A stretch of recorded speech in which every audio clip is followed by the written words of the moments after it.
اللہ السمیع العلیم من الشیطان اللعین الرجیم بسم اللہ الرحمن الرحیم الحمدللہ رب العالمین وصلی اللہ علی محمد وآلہ الطاہرین اللہم صلی علی محمد وآل محمد وعجل فرجہم۔ کتاب ہمارے عقائد میں پہلا سبق کہ جو توحید کے بارے میں اور معرفت شناسی کے سلسلے میں ہے۔ گزشتہ درس میں آپ کی خدمت میں توحید کا مختصر بیان آیا اور وہیں یہ اشارہ بھی کیا گیا کہ توحید کی اقسام ہیں۔ تو آج کے درس میں توحید کی اقسام کا سلسلہ شروع ہو رہا ہے، اور چھٹی نمبر جو ہیڈنگ ہے، جو عنوان ہے، وہ یہی ہے کہ توحید کی اقسام، توحید کی قسمیں۔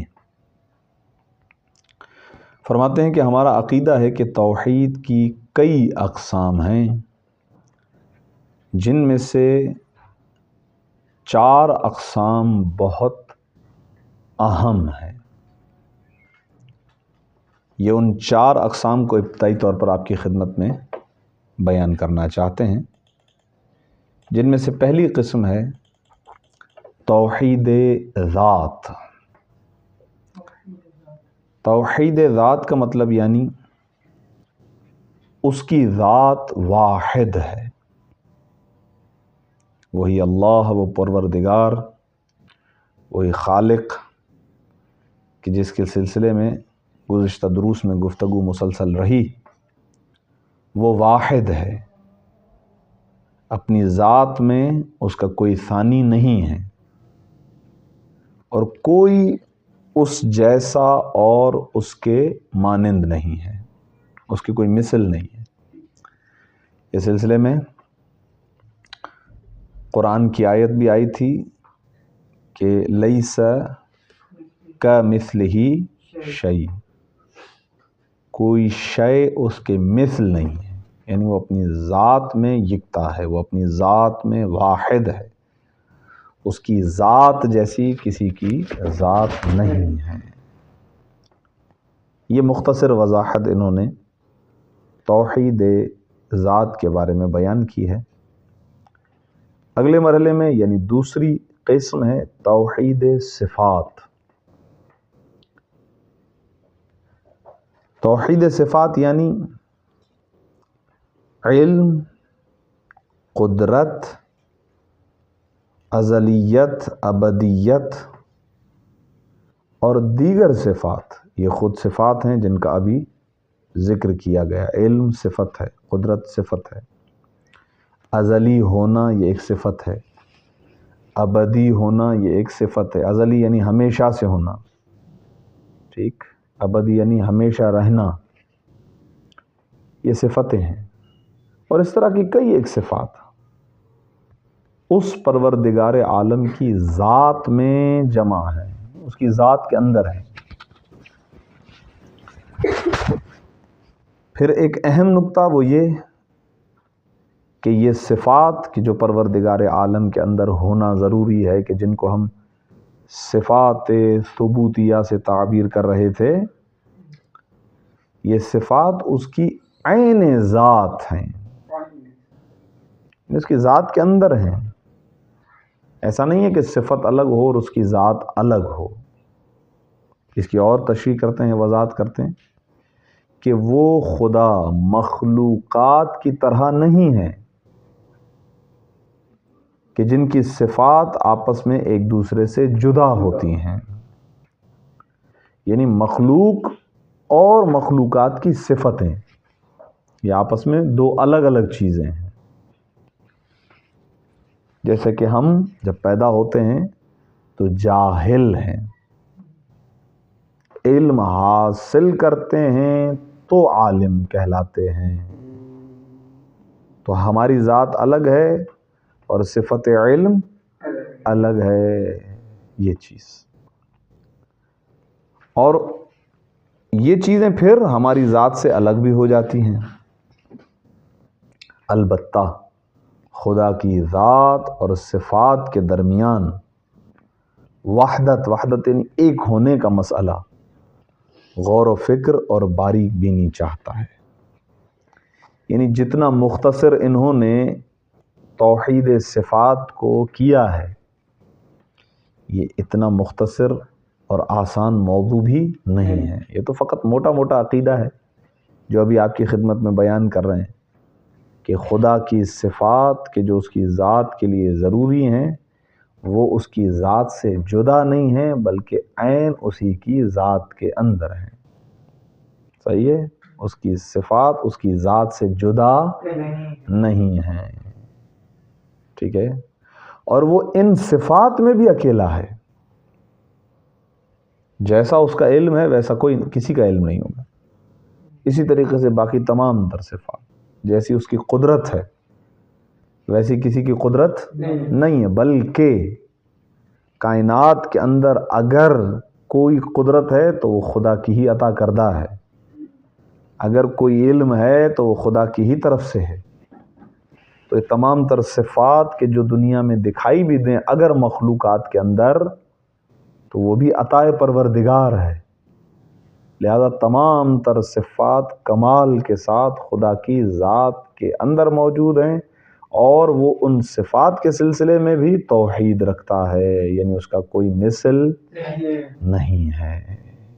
یہ آخری جملے میں یہ اشارہ دے دیا ہے کہ اس کے اندر اور گنجائش ہے، جو کہ انشاءاللہ جب آپ بڑی کتابوں میں پہنچیں گے عقائد کی، تو پھر ظاہر ہے کہ ان عقائد کے ادلہ یعنی ان کی دلیلیں وہ بھی بیان ہوں گی کہ ایسا کیوں ہے اور کس دلیل سے ہے، اور ایسا کیوں ہونا ضروری بھی ہے۔ یہ آگے چل کر انشاءاللہ، ابھی فی الحال اس کتاب کی حد تک اتنا ہی بیان کرتے ہیں۔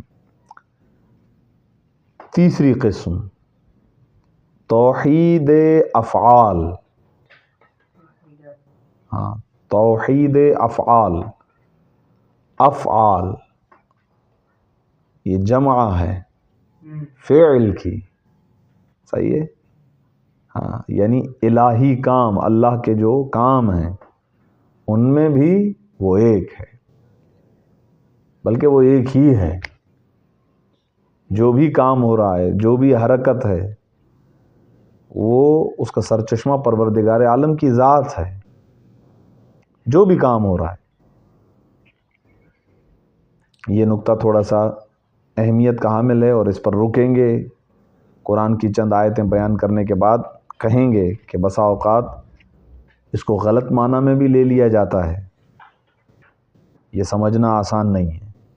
ابتدائی طور پر پہلے عقیدہ بیان کرتے ہیں۔ توحید افعال یعنی کیا؟ یعنی اس کائنات میں جو بھی فعل، جو بھی حرکت یا جو بھی اثر، تاثیر یعنی اثر موجود ہے، اس کا سرچشمہ وہ آئی کہاں سے ہے؟ اللہ کی جانب سے۔ اس کا سرچشمہ اللہ کا ارادہ اور اس کی مشیت ہے، اسی کی قدرت، اسی کا ارادہ اور اسی کی مشیت ہے۔ وہ نہ چاہے تو کچھ بھی نہیں ہو سکتا۔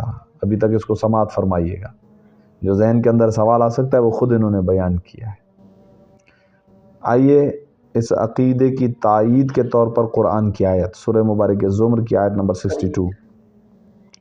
بسم اللہ الرحمن الرحیم۔ اللہ خالق کل شیء وہو علی کل شیء وکیل۔ اللہ ہر چیز کا خالق اور ہر چیز کی حفاظت کرنے والا ہے۔ ہر شے کا خالق بھی وہ ہے اور ہر شے کی نگہداری بھی وہی کر رہا ہے، اس کو دیکھ بھی وہی رہا ہے، اس کو چلا بھی وہی رہا ہے۔ ایک آیت۔ دوسری آیت ملاحظہ فرمائیے، سورہ شورى کی آیت نمبر 12۔ لہو مقالید السماوات والارض۔ زمین اور آسمان کی چابیاں اسی کے پاس ہیں۔ جو کچھ بھی زمین اور آسمان میں نقل و حرکت ہے، جو بھی افعال اور امور انجام پا رہے ہیں اور کام ہو رہے ہیں، اس کا قبضہ خدا کے ہاتھ میں۔ کوئی ایسا نہیں کہ واقعی پریکٹیکل کوئی چابیاں ہیں، صحیح نہیں ہے، باقاعدہ کوئی چابیاں نہیں، یہ اشارے ہیں قدرت کی طرف۔ پھر آئیے ایک جملہ کتاب بحار الانوار جلد نمبر 5 صفحہ نمبر 150 سے، بہترین جملہ ہے اور بڑی وضاحت ہے اس جملے کے ذیل میں۔ جی ہاں، لا مؤثرہ فی الوجود الا اللہ، یعنی کائنات میں اس ذات پاک کے سوا کوئی حقیقی علت موجود نہیں ہے۔ وجود یعنی کائنات میں ہر وہ چیز جو موجود ہے، اس کے اندر براہ راست مؤثر، اس کو کنٹرول کرنے والا، اس پہ اپنا اثر چھوڑنے والا سوائے خدا کے اور کوئی نہیں ہے۔ مؤثر حقیقی پروردگار عالم ہے۔ بہت موٹا جملہ ہے یہ، ابھی تو آسان لفظوں میں ترجمہ صرف میں آپ کی خدمت میں کر رہا ہوں، بہت وضاحت ہے اس کے اندر۔ اب یہ 2 آیتیں اور ایک جملہ کتاب بحار الانوار کا سننے کے بعد ممکن ہے کہ کسی کے ذہن میں یہ سوال آئے۔ وہ سوال سنیے پہلے۔ وہ سوال یہ ذہن میں آ سکتا ہے کہ سب کچھ خدا ہی کر رہا ہے، ہر فعل کا سرچشمہ، ہر حرکت کا سرچشمہ اگر خدا ہی ہے تو اس کا مطلب تو یہ ہوا کہ ہم بھی جو کچھ کر رہے ہیں وہ خدا ہی کروا رہا ہے۔ یہ سوال ذہن میں آتا، اور یہ سوال ایسے ہی نہیں ذہن میں آیا، انہوں نے بھی رک کے اس مسئلے پر گفتگو کی۔ کیوں؟ کیونکہ کئی افراد قرآن کی ان آیات کو ایسے معانی کی طرف موڑ کر لے گئے کہ نتیجہ یہ نکلا کہ بجائے ان کے قرآن کو سمجھتے کافر ہو گئے۔ اور اس کی مرکزی وجہ بھی ذہنوں میں رہنی چاہیے کہ قرآن کو قرآن کے وارثوں سے لینا چاہیے تھا، قرآن کو قرآن والوں سے سمجھنا چاہیے تھا۔ فرض کریں اگر رسول اللہ قرآن کی تلاوت کر رہے ہیں تو اس زمانے میں بھی تو لوگ رسول اللہ سے ہی پوچھا کرتے تھے نا کہ اس آیت کا کیا مطلب ہے، اس آیت کا کیا معنی ہے۔ اگرچہ وہ خود عرب لوگ تھے، ان کو عربی آتی تھی، اس کے باوجود چونکہ یہ اللہ کا کلام ہے، خدا کا کلام ہے، تو یا خود خدا بتائے یا خدا والا بتائے، اور وہ تھے نبی۔ اور اسی طریقے سے سرکار ختمی مرتبت کے بعد خود نبی نے اپنی اولاد کو وارث قرآن بنایا، ہم پلہ قرآن بنایا، قرآن کا علم عطا فرمایا۔ امیر المومنین کے بارے میں یہ کہا کہ یہ وارث قرآن ہیں، یہ میرے جانشین ہیں، یہ بیان کریں گے قرآن کو۔ اچھا، یہ فقط جملہ نہیں ہے، بلکہ تاریخ نے ہزاروں ایسے واقعات لکھے ہوں گے، مولا علی سے لے کر 11ویں امام تک، ہر زمانے کے امام نے اپنے زمانے کے لوگوں کی قرآن سے مدد کی، نصرت کی۔ بڑے بڑے بادشاہ، بڑے بڑے خلفاء مشکل مسائل میں پھنس جاتے تھے، قرآن سامنے ہوتا تھا، ان کو جواب نہیں مل رہا ہوتا تھا، ان کو بھی پتا تھا کہ اس کا جواب اگر کوئی دے سکتا ہے تو وہ امام دے سکتے ہیں، جو رسول اللہ کے حقیقی نمائندے ہیں، حقیقی جانشین ہیں۔ تو میں نے اعتراض ابھی آپ کی خدمت میں بیان کیا، جواب بیان نہیں کیا، لیکن ساتھ ساتھ یہ بھی بتا دیا کہ یہ اعتراض پیدا کہاں سے ہوتا ہے۔ اعتراض اس صورت میں پیدا ہوگا کہ جب ہم اس قرآن کو اپنی عقل سے سمجھنے کے لیے بیٹھ جائیں، جبکہ خدا کا ایک دستور ہے کہ جہاں وہ کتاب بھیجتا ہے تو کتاب پڑھانے والا بھی بھیجتا ہے۔ چاہتا تو ڈائریکٹلی کتاب پہاڑ پر نازل کر دیتا، بولتا جاؤ کتاب لے لو، وہاں سے جا کے پڑھ لو، لیکن ایسا نہیں ہے۔ کتاب کے ساتھ انبیاء آ رہے ہیں، بلکہ ایک ہی کتاب کے لیے کئی انبیاء آ رہے ہیں۔ کئی کئی ٹیچرز اور استاد آ رہے ہیں جو قرآن پڑھا رہے ہیں، جو کتاب آسمانی پڑھا رہے ہیں، معلوم ہوا کہ کتاب کافی نہیں ہے۔ بس یہی وجہ تھی کہ لوگوں نے اپنے طور پر قرآن کو سمجھنے کے لیے کوششیں کی، تو یہاں سے ایک نظریہ بن گیا، اور وہ نظریہ یہ تھا کہ ہم اپنے کاموں میں مجبور ہیں، ہم جو اچھائی کر رہے ہیں تو وہ بھی ہم سے خدا کروا رہا ہے، اور اگر ہم کوئی برائی کر رہے ہیں تو وہ بھی ہم تھوڑی کر رہے ہیں، وہ تو خدا کر رہا ہے۔ نعوذ باللہ من ذالک، والعیاذ باللہ۔ چونکہ قرآن کی آیتیں وہ پڑھتے تھے، قرآن کی آیتیں پڑھتے تھے، اس کو کہتے ہیں عقیدہ جبر۔ کیا کہتے ہیں؟ عقیدہ جبر۔ صحیح ہے، ہم مجبور ہیں، ہم پر جبر ہے خدا کی جانب سے، کیونکہ خدا کی مرضی کے بغیر تو پتہ بھی نہیں ہلتا، لہذا ہم جو کچھ بھی کر رہے ہیں لا مؤثر فی الوجود الا اللہ، کوئی ہے ہی نہیں جو کام کر رہا ہے سوائے خدا کے، خدا ہی تو ہے جو کام کر رہا ہے۔ تو یہ اعتراض اٹھا، اس پہ فرقہ بنا، بہت سارے لوگوں کے عقیدے خراب ہو گئے۔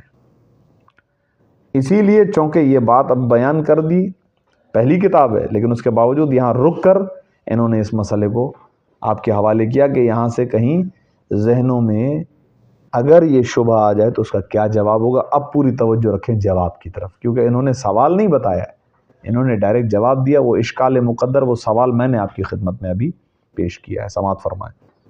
لیکن اس بات کا یہ مطلب نہیں ہے کہ ہم اپنے اعمال میں مجبور ہیں، یعنی باوجود اس کے کہ سب کچھ خدا کے ہاتھ میں، باوجود اس کے کہ خدا کے ارادے اور مشیت کے بغیر کچھ نہیں ہو سکتا، لیکن اس کا نتیجہ آپ یہ مت نکال لیجئے گا کہ انسان اپنے فعل میں، اپنے کام میں، اپنے عمل میں مجبور ہے، یہ نظریہ مت بنا لیجئے گا، بلکہ اس کے الٹ، اس کے برعکس، ہم ارادہ کرنے اور فیصلہ کرنے میں آزاد ہیں۔ اللہ نے ہمیں سوچنے، سمجھنے، ارادہ کرنے اور اپنے ارادے میں آزاد، اور آزاد رکھنے کے بعد اپنے ارادے پر عمل کرنے میں خدا نے ہمیں بالکل آزاد چھوڑا ہے۔ یہ بات ذہن میں رہی ہے، دو جملے لیکن بہت قیمتی ہیں۔ ہم مجبور نہیں ہیں باوجود اس کے کہ سب کچھ خدا کے ہاتھ میں ہے، بلکہ حقیقت یہ ہے کہ اللہ نے ہمیں عقل دی ہے، سوچنے سمجھنے والا بنایا ہے، اسی عقل کے ذریعے سے ہم ایک ارادہ کرتے ہیں کسی کام کے کرنے یا نہ کرنے کا، اور پھر اس کا جو فیصلہ کرتے ہیں اس فیصلے میں بھی ہم آزاد ہیں، کوئی ہمیں مجبور نہیں کر رہا ہے۔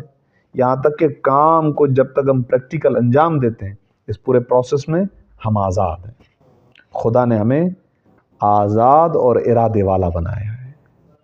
یہ موٹا عقیدہ آپ کے حوالے کیا، دلیل کے طور پر قرآن کی آیت سماعت فرمائیں، سورہ مبارک ہے انسان، سورہ مبارک انسان، سورہ مبارک دہر، بسم اللہ الرحمن الرحیم، انا ہدیناہ السبیل اما شاکرا و اما کفورا، ہم نے ہدایت کر دی ہے اس انسان کی، ہم نے اسے ہدایت کا راستہ دکھلا دیا ہے، بتا دیا ہے، یہ ہے راستہ، ٹھیک۔ اور انشاءاللہ آگے چل کر نحو کی کتابوں کے اندر آپ لفظ اما کے بارے میں پڑھیں گے، کہ یہ تخییر کے لیے آتا ہے، تخییر، اختیار کریں، دو چیزوں میں سے کسی ایک چیز کو اختیار کریں۔ ہم نے آپ کو بتا دیا یہ راستہ ہے، یہ سیدھا راستہ ہے، اور یہ راستہ ہے کہ جو غلط راستہ ہے، ہم آپ کو راستہ بتا دیتے ہیں، یہ ہمارا کام تھا، ہدایت ہماری ذمہ داری تھی تو ہم نے کر دی۔ اور اس کے بعد اما یعنی ہم نے اس کو اختیار والا بنایا ہے، اب یہ چوائس کرے خود سے کہ اسے اس سیدھے راستے پر چل کے خدا کا شکر گزار بندہ بننا ہے، یا اس برے راستے پر چل کر نعمتوں سے روگردانی کرنے والا، کفران نعمت کرنے والا بننا ہے یہ اس نے خود ہی طے کرنا ہے. یعنی اپنے ارادے میں آزاد ہے، اپنے اختیار میں آزاد ہے. ہم نے بتلا دیا یہ سیدھا راستہ ہے، یہ غلط راستہ ہے، یہ جنت کی طرف راستہ لے جائے گا، یہ راستہ آپ کو جہنم کی طرف لے جائے گا. یہ عمل کرو گے تو ثواب ملے گا، یہ عمل کرو گے تو سزا ملے گی، یہ اعمال کرو گے اس کی جزا جنت ہے، یہ اعمال انجام دو گے اس کی. یہ ہم نے بتا دیا، اس کو کہتے ہیں ہدایت. کھلا پیغام ہم نے دے دیا. اب چوائس کرنا، سلیکٹ کرنا، اختیار کرنا، اس کے اندر ہم نے اس کو بالکل آزاد بنایا ہے کہ سوچے سمجھے، عقل کے ذریعے سے فیصلہ کرے، راستے کا انتخاب کرے اور عمل کو انجام دے. ٹھیک ہے. ایک اور آیہ شریفہ بطور تائید بہترین آیت ہے. وَأَنْ لَيْسَ لِلْإِنسَانِ إِلَّا مَا سَعَى. انسان کو اس کی کوشش اور اس کی سعی کا نتیجہ ہی ملتا ہے. آپ جو کوشش کریں گے، آپ جو سعی کریں گے، اس کا نتیجہ آپ کو ملے گا. آپ امتحان کی تیاری کریں گے، اچھے نمبر سے پاس ہوں گے. اگر آپ کوشش نہیں کریں گے تو ناکام ہو جائیں گے. ایسا ہی ہے نا. لیس للانسان الا ما سعی.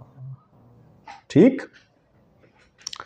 تو یہ قرآنی آیات جو ابھی دو بیان کی گئیں بالکل واضح انداز میں یہ بتاتی ہیں کہ انسان اپنے ارادوں میں خود مختار ہے، آزاد ہے.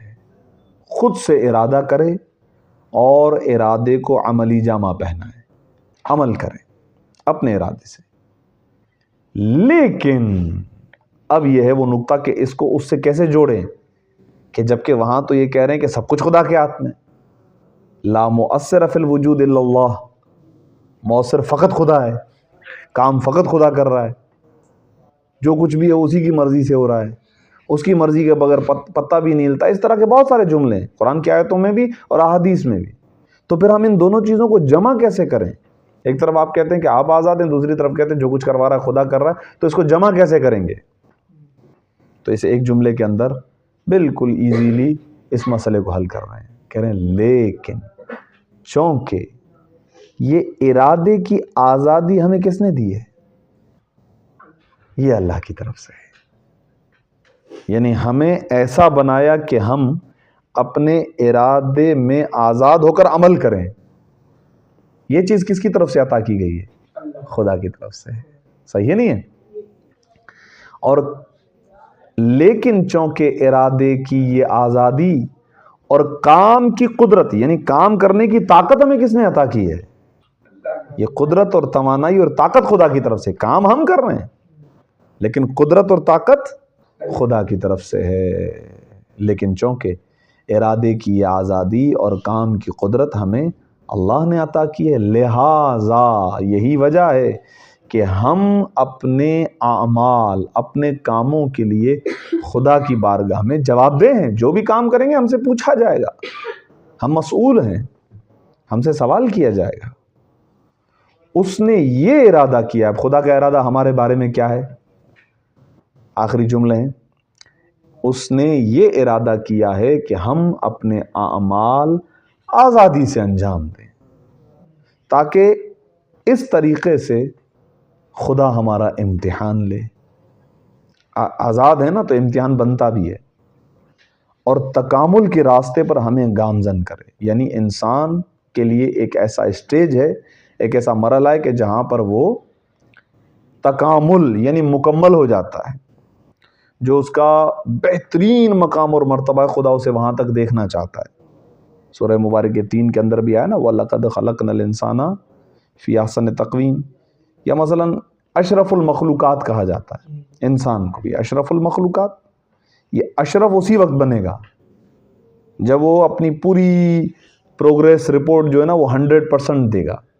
یعنی اپنی زندگی کو اسی طرح گزارے گا جیسے خدا چاہتا ہے اس سے. اس کو کہتے ہیں تکامل. تو وہ مکمل ہو جاتا ہے. تو خدا یہ چاہتا ہے کہ ہم اپنے ارادے میں آزاد ہو کر عمل انجام دیں، پھر وہ ہمارا امتحان لے۔ آزاد ہوں گے تو امتحان دے سکیں گے نا، مجبور ہوں گے تو اس کی مرضی ہے وہ میں پاس کریں یا فیل کریں، پھر تو کہانی کوئی بنتی نہیں ہے۔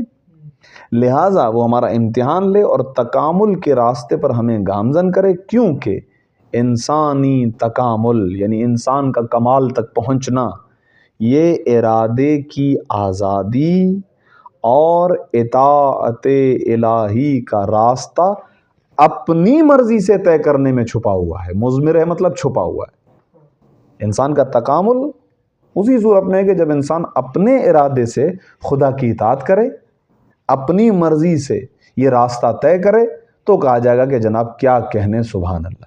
یہ کیا کہنے سبحان اللہ کا مطلب میں کہنا چاہ رہا ہوں تعریف کا حقدار بنے گا۔